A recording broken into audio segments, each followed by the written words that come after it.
पश्चिम बंगाल में विधानसभा चुनाव नजदीक हैं। राज्य में टीएमसी और बीजेपी लगातार प्रचार में जुटी हैं।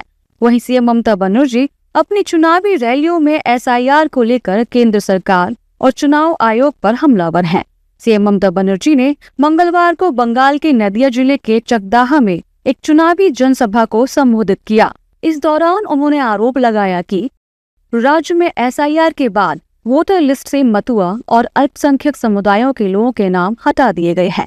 तृणमूल कांग्रेस उन सभी लोगों के साथ खड़ी रहेगी जिनके नाम एसआईआर के बाद वोटर लिस्ट से हटा दिए गए हैं। हम ट्रिब्यूनल्स में इसके लिए कानूनी लड़ाई लड़ते रहेंगे। मुख्यमंत्री ममता बनर्जी बंगाल में एसआईआर होने के समय से ही केंद्र सरकार और चुनाव आयोग पर हमला कर रही हैं। एसआईआर के विरोध को लेकर सीएम ममता सड़कों पर भी उतर चुकी है। हालांकि बीजेपी ने इस बार भी सीएम ममता के आरोपों को पूरी तरह से खारिज कर दिया है। बीजेपी नेताओं का कहना है कि चुनाव आयोग सही ढंग से काम कर रहा है, लेकिन ममता बनर्जी को घुसपैठियों के नाम कटने का दुख ज्यादा है। देखिए, ये एकदम गलत है, अब्बा है। 91 लाख वोटर में कोई जाति धर्म नहीं है।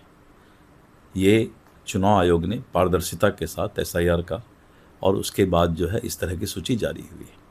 इस सूची जारी होने के पहले माननीय उच्चतम न्यायालय और देश की सर्वोच्च न्यायिक व्यवस्था ने भी इसकी समीक्षा की है। इसीलिए ममता बनर्जी के पास सब कुछ बोलने के लिए नहीं है और उनको लग रहा है कि इस बार बंगाल में ममता बनर्जी और तृणमूल कांग्रेस का धरातल खिसकता हुआ नज़र आ रहा है, सत्ता जाता हुआ नज़र आ रहा है।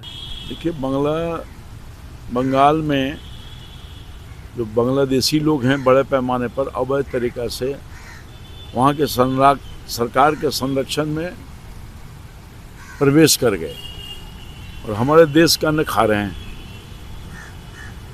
अब जो संस्थान है चुनाव आयोग, बता दें कि 294 विधानसभा सीटों वाले पश्चिम बंगाल में 2 चरणों में चुनाव संपन्न कराया जाना निर्धारित किया गया है। पश्चिम बंगाल में पहले चरण का चुनाव 23 अप्रैल और दूसरे चरण का चुनाव 29 अप्रैल को होना है।